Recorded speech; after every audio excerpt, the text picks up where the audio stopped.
my frogs, and welcome back to my channel. Today we're reading Beat It by SpiraPhantom, specifically Chapter 1.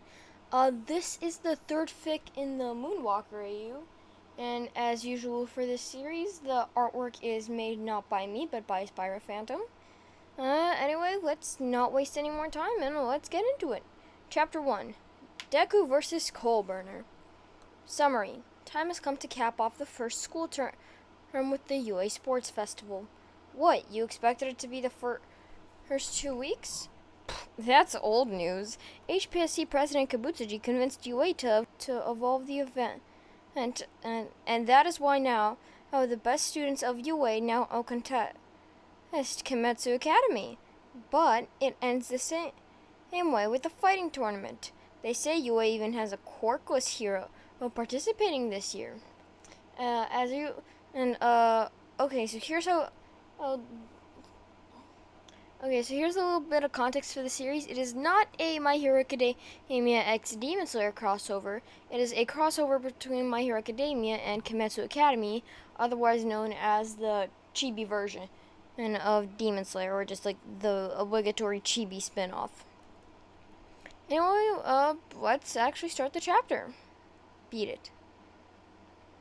Settle down. Good to see you're so excited after the unforeseen simulation joined.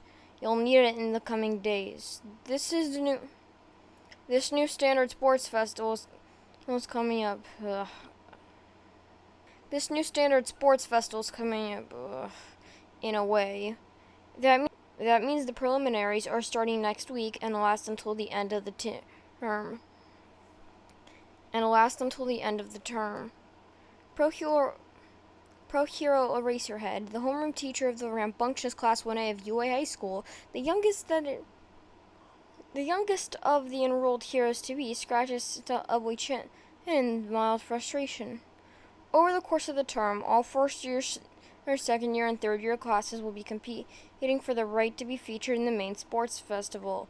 The festival proper will begin the week after the term's final. After the Kimetsu Hero Academy students arrive into the guest dorms you've seen outside. This new schedule is such a pain. You can just slack off, because while preliminaries, which used to be the entry at the sports festival contained within UA and conducted all at once, rather than in stages, aren't televised. They are recorded and documented. These records will be passed to hero agencies around the country and will determine your chances to land a good internship after summer vacation. Treat them as midterm exams. The hobo-looking man yawns, looking as if he tries to remember something else he has to say to his gaggle of 2 hopeful students. Ah, yes. Consider the following. Between 2 hero classes in your year, there are 40 students participating in the preliminary on a mandatory basis, plus a few stragglers from general education, support, and management. Other courses used to participate too, but they pulled them out when reorganizing the thing because the current HPSC president got on the principal's back about recklessness of the festival, which is why the entire thing got reorganized in the first place, but you didn't hear it from me. My point is, there will be around 50 people participating, and only 16 will make it to only 16 will remain to contest Kimetsu Academy and make their appearance on national TV. So I guess do your best if you want to shine. Yada yada plus ultra. The students' enthusiastic shout of plus ultra makes the man wince and groan from the volume. He isn't getting paid enough to withstand it. Deku's vibrating from excitement so hard that someone has to grab his shoulders to make sure he doesn't fly off in a random direction. Then again, how could he act otherwise? Ever since he was diagnosed quirkless, Midoriya Izuku, for years, hadn't believed he could ever become a hero, not truly. There was a slight lingering hope when he watched videos of the magnificent, unmatched number 3 hero of Japan, and the quirkless hero Hinokami. Despite his lack of quirks, Sugekun Yoraichi made it to the very top. It's almost like the man wasn't human. Even after his notorious murder of the HPSC president at the time, one that Midoriya Izuku knows he was framed, he has remained Izuku's personal symbol of hope for years. And that was before he encountered the man by chance, and he began giving him training tips to actually become a hero like him, if not better. You might as well be someone whose talent will surpass mine. I have no knowledge of that. That's what Yoruichi said with a melancholic but hopeful look to him. And now there Izuku is, standing as one of just 16 people of UA, the absolute best hero school in the entirety of Japan. Who would compete against it? What's probably the second best hero school around? Kimetsu Hero Academy. And now there Izuku is. In fact, Izuku can hardly believe it. He's not just one of 16 UA students participating, but after his trials and tribulations on the first festival day, he's just one of 16 students from both UA and Kimetsu Academy to get through the first 2 stages to enter the grand finale of the first year sports festival, the fighting tournament. Even in the days when the sports festival was a UA-only event, only the strongest and most capable aspiring heroes made it there. If anything, the move from HPSC President Kibutsuji to force the reform onto UA Sports Festival only made it more grueling and demanding competition, with 2 schools in the fray, even more planned to be included in the future. Yet there Izuku is, with nothing but the strength he built from years of following his mentor's advice.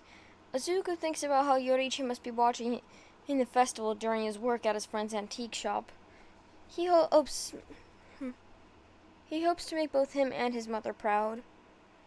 And we're back for the grand finale, the last great challenge to the brave aspiring contestants of the 3rd Inter-School Sports Festival. The loud, boisterous voice of Voice Hero President Mike announces.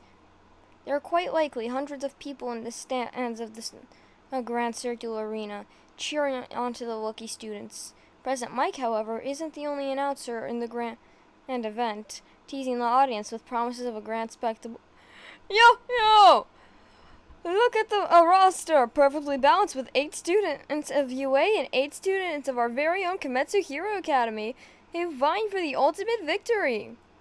Another man in the commentator booth laughs just as boisterously as Izuku's teacher. Let's give him a round of applause.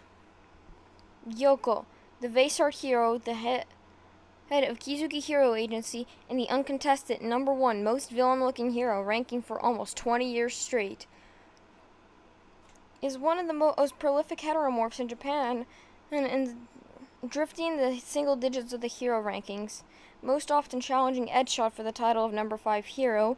And a long time ago, Izuku wouldn't have even dreamed of being acknowledged by the likes of the man. The crowd cheers. Oh, but first, a word of guidance from our most special guest. President Mike interjects to the crowd's surprise.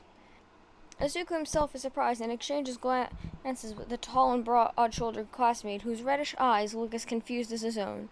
Ida Tenya, the class president and one of Izuku's closest friends at school, then just looks back to the arena from the low stands, specifically for the UA Sports Festival team, including those who didn't make it to the fighting tournament, with the Kimetsu Academy participants being located in the stands across from them. A glance to the left, and Izuku shares his confusion with Ochaku Uraraka, the auburn-haired girl who fixes the short sleeve of her dark UA-branded sports uniform, the type all members of their team share. Ochaku just shrugs at Izuku's questioning gaze. Thank you, President Mike. Greetings, Japan. It suddenly felt so silent in the arena you could hear a pin drop, despite the hundreds in the stands. And then the stands erupt in even more cheer as people digest the fact that the 6th and by far most outgoing and beloved president of the Hero Public Safety Commission, Kibutsuji addresses a sports festival. Having become a president in the wake of his predecessor's tragic murder, Kibutsuji enacted several sweeping and popular reforms, including the one that transformed the UA Sports Festival into what it is today, an inter-school event to cap off the first term of hero schools rather than an opening spectacle just a few weeks into the term.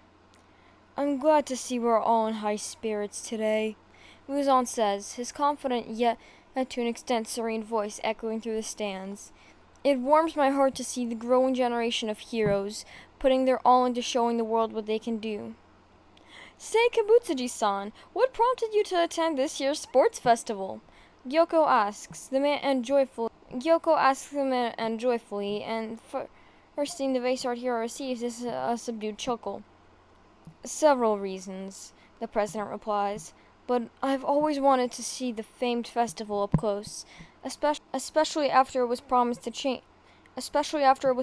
to change to a more perfect and certainly more entertaining event. Even if I could have never competed there, my interest never waned. In the past, Kibutsuji Muzan was one of Izuku's heroes, being the most influential quirkless man in Japan. While All Might was his symbol of peace, and Hinokami, the quirkless hero, gave Izuku hope that he could become a hero despite his lack of a quirk. Kibutsuji Muzan's serene smile and gleeful red eyes gave Izuku hope that even if he wasn't a hero, he could become someone of note. Nowadays, however, he feels uneasy regarding the man. Yoriichi never said it outright, but Izuku's a clever boy. Hinokami wasn't the one who murdered Chihira Nori, Muzan's predecessor as the HPSC president. Yet the commission and Kibutsuji had in particular spearheaded a vicious manhunt for the guy. Something is wrong with that picture, even if Izuku's not sure what it is exactly. A misdirection by the true culprit, or an ulterior motive from the commission itself. While most of his classmates look odd as Izuku himself once just hearing Muzan's voice, one red-eyed person catches Izuku frown. Of course, Bakugo Katsuki, Izuku's childhood friend, would note the dissonance. The blonde raises an inquiring eyebrow haughtily when he catches Midoriya's glance, but the greenhead waves him off with a small smile. Kachan obviously doesn't believe it, narrows his eyes, points two fingers to his eyes, and then back at Izuku. The greenhead cringes slightly, as he'll have to come up with some explanation for why he's generally not excited about the HPSC president, as he was in Katsuki's memories. Let the most capable young hero with a heart of gold prevail. Well said, Kibutsuji-san! President Mike cheers, along with the crowd, the other man likely exiting the commentator booth. And now for the moment you've all been waiting for, the first match of the fighting tournament from UA High School. Please make way for the Turbo Hero, Ingenium, the second of his name. Tenya, serious as ever, jumps out of the stands as soon as one of the referees nods his way, flipping in the air graciously, activating his engines and his calves to jet right into the circular battlefield in the center of the arena. Yo, a lineage of heroes is always spectacular to witness. What an entrance! One of my dear colleagues, I believe, would describe it as positively flamboyant. Gyoko cheers. And the young mantle's successor opponent from Kimetsu Academy is modest but deceptively mighty, introducing hand hero Theoni. The boy walks out of Kimetsu Academy's stands and enters the arena, looking unassuming with his bright eyes and tight bun of black hair. Though his green sports uniform, of similar fashion as the UA students, but with an actual collar and the kanji symbol for obliterate instead of UA letters incorporated in, highlights him as one of the hero students from their rival academy. One of the referees, Pro Hero Cementos, the man responsible for designing the arena and keeping the audience safe from the fighters, sits on a concrete throne a little distance away from the actual arena, where he observes the fight.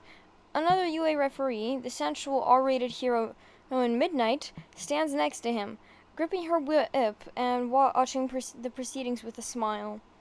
The final referee, a member of Kimetsu Academy's staff, approaches the arena. The young man is just slightly shorter than Ida, rather notable with his reptile-like appearance, bright green scales all across his body, and long pinkish hair tied into a neat ponytail. His hero uniform is a combat suit in shades of red and black. The hero nerd in Izuku says the man looks like he's taken inspiration from the reportedly quirkless villain killer vigilante Stenthal, who used to operate a few years back. Though no one could ever mistake Gyoko's most famous sidekick, the swordplay hero Spinner, for the notorious vigilante, while a young hero, only a few years fresh off Kimetsu Academy, where Gyoko is known to teach fundamental heroics, Spinner has become a minor sensation, doubling down on his mentor's solid message of heteromorph pride, becoming both a hero and a social activist, fighting against discrimination of people like himself who don't look quite human despite being brave and honest people. "All right, you two," Spinner announces, shutting over the crowd with a toothy grin. "Let's go over the rules. To win, you must force your opponent out of the ring, knock them out, or immobilize them. Everything goes except lethal force. We expect a spectacular but fair fight." "All right." Off his back, Spinner pulls out a sheathed sword, almost as large as the man himself. For the audience's enjoyment, he spins it around gracefully while two students size each other up. With a loud clunk, the swordplay hero smashes his weapon against the ground, the impact ringing like a gong. "Begin!" With his first move, Ida rushes at his opponent with supernatural speed granted by his quirk. The crowd goes wild, with some expecting a quick fight. However, despite Izuku's faith in his friend, he knows Tenya will have to fight for his victory, having witnessed Tiany's quirk in previous events. The smaller boy suddenly grows two bulging arms from his back, preventing Tenya from crashing into him. As the Ingenium's successor evades the impact and the lashing limbs, he continues to grow even more hands. To even Izuku's surprise, unlike previous events, to evade Tenya's attempt to reach his body, the young hand hero continues growing more and more hands from his body, several hands notably enveloping his head like a fleshy helmet. Suddenly, the size difference is shifted in Tiany's favor, his fleshy form towering over Tenya, who has to jump back and reconsider his approach. Izuku, at the very edge of their stands, desperately wishes he had his notebooks to make all the notes on Kimetsu Academy's hero students' quirks. Alas, all he's left to do is watch and cheer for his friend. "Go, Tenya, you can do it!" Now for the fifth fight of the tournament. Now in the fifth fight of the tournament, we greet one of our most impressive contestants, not for the mere strength of his quirk, but for his perseverance and resilience. President Mike cheers. "Put your hands together for the quirkless hero, Deku!" The stands grow quieter, filled with murmurs of curiosity and suspicion as Izuku steps into the arena. His discomfort by the reaction, even if the greenhead has expected something like this because of his mentor's infamous reputation. However, noise erupts from the Kimetsu Academy stands. "You go show us something, Midoriya!" A student's manly and boisterous voice flies through the arena. "You fight like a man! No stupid tricks needed! Why the fuck are you guys silent like that? Recognize the balls on this guy!" The guy with the girly face, but muscles to show... strong arms the rest of his stands, and even without him, they shout in support of their rival, and Izuku's own classmates quickly catch up. "Oi, Deku, go kick their collective asses if they're asking for it that much!" Bakugo shouts atop everyone else. The crowd, at the sign of the unanimous support of the aspiring hero, by both sides in a unique show of unity, grow louder, finally cheering on Izuku,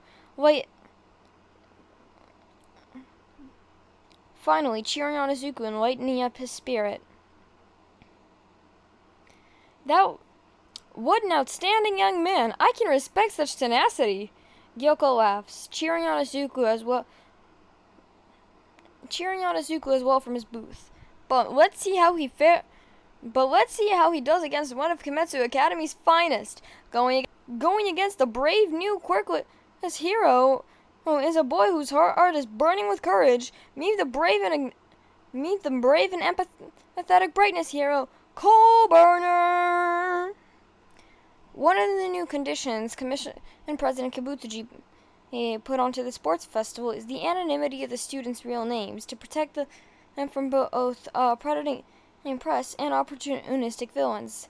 As such, Izuku doesn't know a single Kimetsu Academy student confronting his class by name, even though, despite the butchering of at least one of them, seems to know him. However, there's something about Coal Burner in particular that had his attention. The young man with burgundy hair and a black jacket atop his sports uniform enters the arena with a light and genuine smile. Asuku's eyes focus on his ears, or rather the earrings he carries, fashioned as Hanafuda cards. It's well known that Hanafuda earrings have been one of the signature elements of Hinokami's hero suit, so it would have to be particular on its own. Fashioning one yourself after a renegade it's even more notable given Yoriichi no longer has the original pair on him, having gone underground.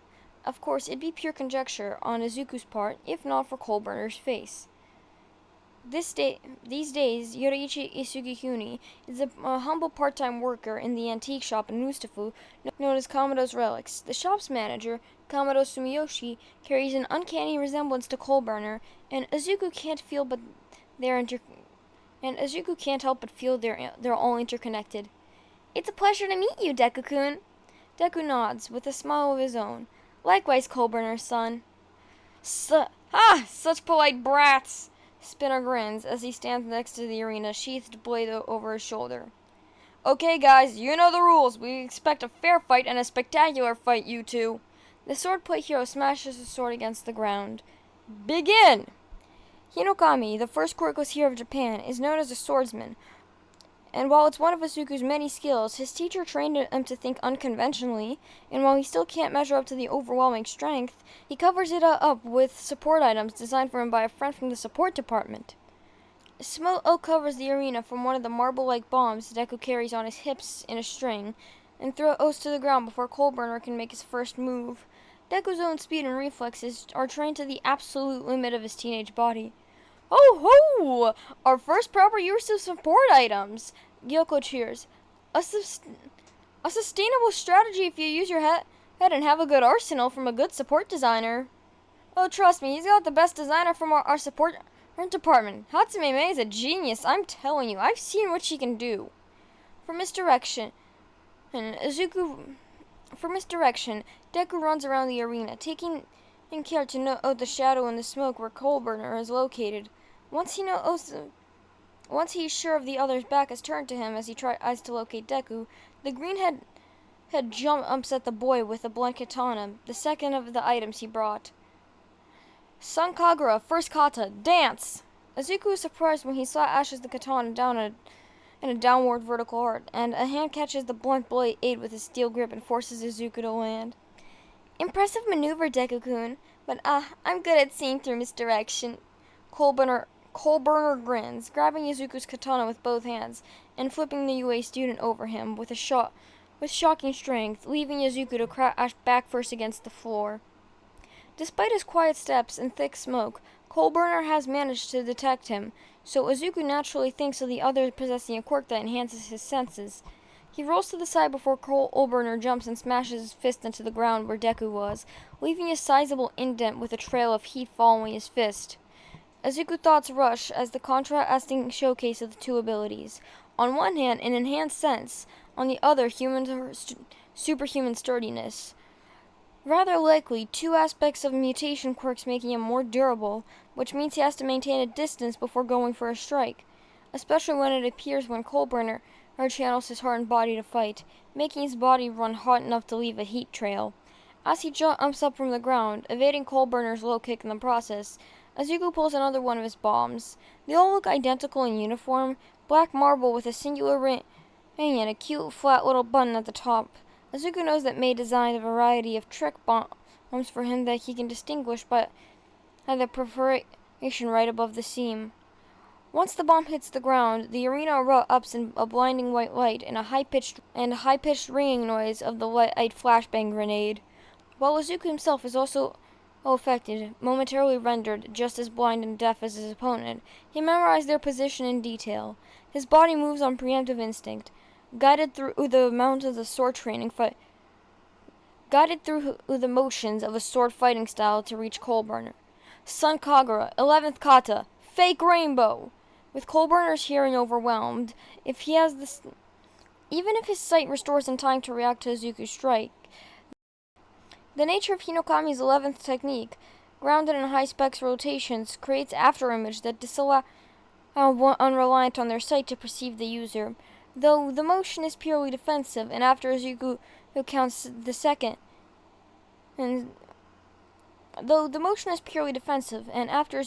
seconds as he performs the kata, makes it translation fluently into a motion of attack. Sun Kagura, 6th kata, Solar Heat Haze. Deku rushes forth, his blade, even if he doesn't see it himself, is almost enveloped in a heat haze, masking its length and location for a second strike rooted in misdirection. To the shock of the UA students, hardened hands still catch him. Incredible tactics, but still not quite correct, Deku-kun.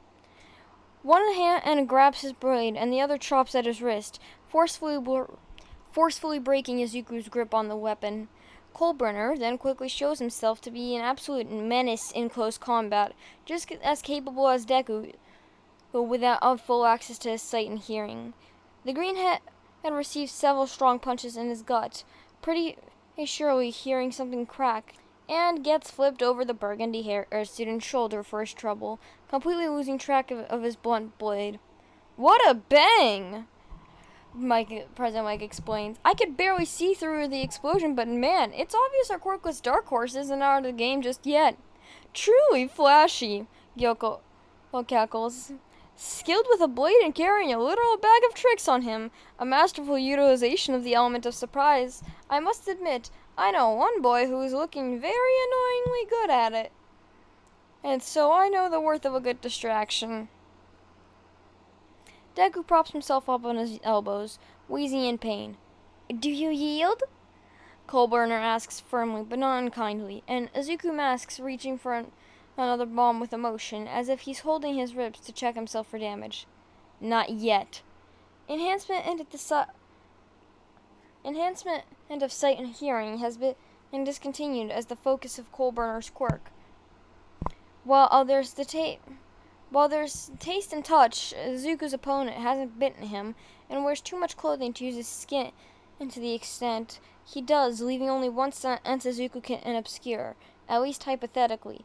Deku truly hopes he hasn't screwed up, completely misreading Coalburner's quirk.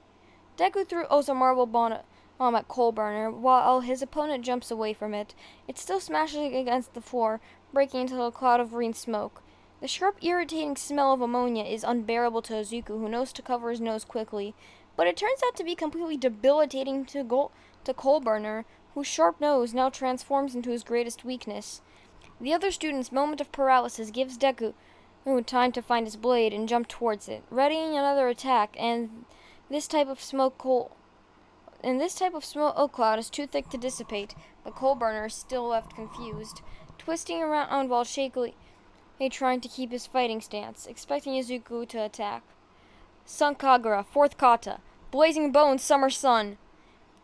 It's like Izuku's blade reflects the sun's blazing shine as he rushes towards Coalburner. At the end of the fourth kata, the fourth kata is just a singular slash in a spiraling motion that extends in front of Deku, deflecting Coalburner's sloppy attempts to counteract, smashing into Kimetsu Academy student gut with the blunt edge, and sending him flying off despite his hardened physique. With a pained shout, Coalburner flies outside the arena bounds, leaving a trail of heat haze in his wake, and he crashes on the grounds. Out of bounds! Midnight explains, smacking her whip against the ground. The victory goes to the quirkless hero Deku! Izuku grins at the ovation he receives, but the thing he does, even pained as he is after Coalburner's assault, is to leave the arena and approach the groaning boy on the ground. One of Izuku's arms grabs his ribs, and he has a free hand that he extends towards Coalburner, who looks at him with slight surprise and dark red eyes. But in the end, he doesn't deny the help. Such great sportsmanship! President Mike exclaims. Give both boys a round of applause for the lightning-quick spectacle of misdirection and utter resolve. The crowd cheers and whistles. You fought well, Coalburner-san, Izuku comments, helping the other teen up. The two of them stand at about the same height and should be about the same age, but he has an odd aura of maturity around him. Coalburner smiles at him. Your technique is also impressive, Deku-kun. The other nods. I can't help but admire your beautiful swordsmanship. You must have a really amazing teacher. He is, Deku nods, wincing at the pain in his ribs, and then it's Coalburner's turn to keep the other upright. Heh? You alright? I'm sorry if I hit you too hard. The student apologizes, holding Izuku tightly and looking around to see the closest entrance. Let's get you to the nurse's office, Deku-kun. Yep, thanks. The young man almost pays no mind to the announcer's loud, cheery voices, only giving a nod to the referees and a wave to their classmates in their respective stands before going to the nearest exit. Izuku is pressed against Coalburner, feeling the warmth go through his body, even though his black jacket letting credence to his hypothesis of Coalburner running hot. It's likely the jacket's material is not to warm him up, but the opposite, to cool him down when he runs too hot. Huh? You're rather perceptive, Coalburner hums. You did figure out my quirk rather quickly. Sorry, Deku-kun. It's just that I noticed you muttering to yourself earlier. I tend to do that. Deku laughs, nervously, but then glances at Coalburner's Hanafuda earrings once more. Coalburner-san, if you don't mind me asking, where did you get such peculiar earrings? Family heirloom of sorts, he replies easily before growing a bit sad. My late father gave it to me before he passed this winter, and before that it was a gift to him from my uncle, his younger brother. Izuku winces, feeling tears of sympathy come up, looking at the other hero student, and hearing his forearm voice. Luckily, they've already left the open area and entered the Grand Coliseum's inner corridors, so that the cameras don't have to catch him crying. I'm sorry, Coalburner. It's hard, but my family still has each other. Coalburner says with a soft smile before turning to Izuku, who properly, as they limp forward. Kamado Tanjiro, I'd like us to be friends if you don't like. Then call me Izuku, Midori Izuku. Deku replies with a smile of his own. Your uncle, he wouldn't happen to be Kamado Sumiyoshi? There's an underlying warming up between the two of them. They both understand the true origins of Tanjiro's earrings, the distinct style of Izuku's swordsmanship, and the significance behind Sumiyoshi's role in all of this, as well as the identity of Izuku's teacher. I take it you frequented his shop? The two laugh lightly. Just like there's a special booth in the middle levels of the stadium for the announcers to comment on the events of the sports festival, there's a special open-air booth for VIP guests of the sports festival. Most of them are high-ranked pro heroes, both actively scouting for interns and just curious about the tournament. Of course, not all of them are like that. Oh, come on now, Endeavor-kun. We both know little Shoto-kun will only use his ice, not his fire, because he loves his Uncle Doma. A man in an easily recognizable lilac formal suit is currently annoying Endeavor. The ice hero Doma is a scandalous hero, nowhere near the high ranks of pro hero, and no one knows who allowed him here, but he's like gum on a shoe and won't go away anyway, so everyone's made peace with it. Endeavor looks halfway ready to strangle the dandy. So Muzan rubs the bridge of his nose and looks away from the train wreck. The chief analyst of Detenra, Koraishisu, Aorio, doesn't fit the mold of the most VIP guests. The slightly demonic man with two stubby-looking horns, excitedly chattering with the number 4 hero, the fiber hero, dressed from chin to feet in denim. The blonde only seems to share the other's appreciation for the quirkless contestants' ingenuity. In the privacy of his own mind, Kibutsuji Muzan, the 6th president of the Hero Public Safety Commission, and one of the VIP guests in this booth, can admit, too, he is mildly impressed with the ingenuity of the quirkless hero Deku, or rather Izuku Midoriya. Born July 15th to the family of Midoriya Inko and Midoriya Hisashi, the latter of whom works overseas as a quirk analyst to Hero's Support Equipment Company. He couldn't help but notice he was the sole quirkless student UA had this year, especially with how odd the year already is, with All Might of all people while taking up a teaching position. If the giant buffoon didn't show the legit teaching license dated just a few months before the start of the year, Muzan would have raided that accursed school to dig up whatever conspiracy they're cooking up. At times, Muzan thinks the rat in charge of UA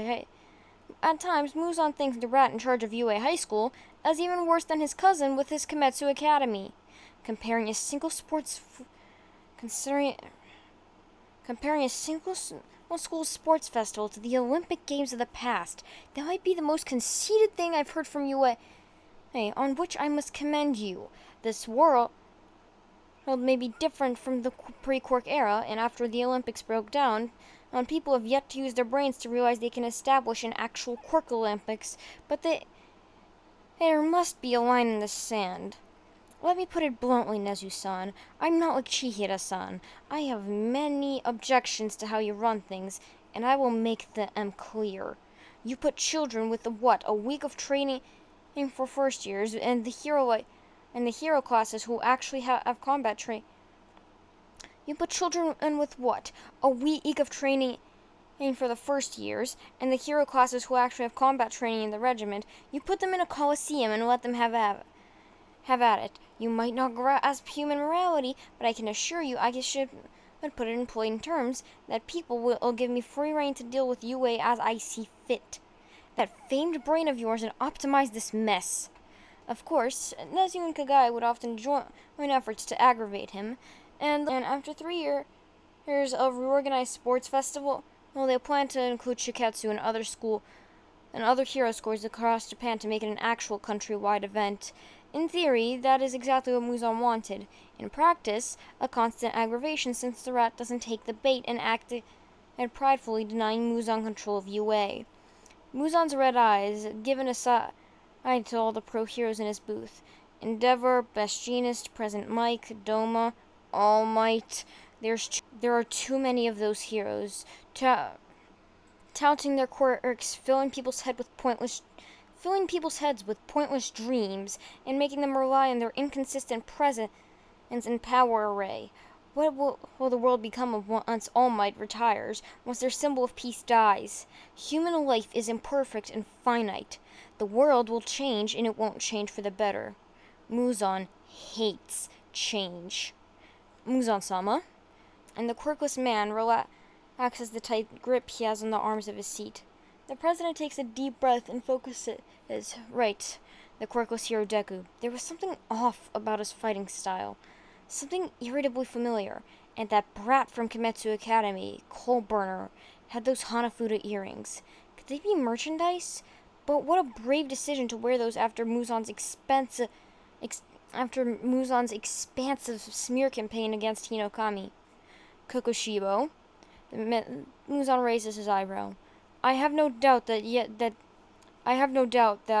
Deku used the sword style designed by Hinokami. The six-eyed man in a formal suit says, fixing the middle of his sunglasses. Have you noticed the earrings? Muzan whispers in reply. Rather, looking at the stage where the new contestant, Todoroki Shoto, is presenting as the aircon hero, Shoto, and most effortlessly demolished Kimetsu Academy student, the mad-fanged hero, Mountain King, by encasing the wildly jumping and twisting boy into a block of ice, enveloping half the arena. Only the green-eyed boy's head remains unfrozen, and he swears, Endeavor's sun up and down. Yes, Muzan-sama, the secretary nods. I will investigate if they're genuine articles. This might provide a breakthrough in seeking Hinokami out. It might indeed. Muzan takes another deep breath. For the moment, Kokushiba remains in place, doubling doubling as his unofficial bodyguard, but once they leave, the man will have a lot of investigative work to do. Content for the moment, and to simply continue watching the proceedings, Muzan pushes down his white fedora to cover his eyes from the annoying sun, and leans his cheek on his fist, slouching slightly in his seat. Kokushibo suddenly appears next to him, with 3 packs of chips. Muzan eyes them silently before taking the barbecue-flavored one. At least the snacks are good. Okay, guys, so that was Chapter 1 of Beat It. The next chapter to be posted will be Chapter 2. I hope you guys enjoyed this one, and I'll see you next time. Bye!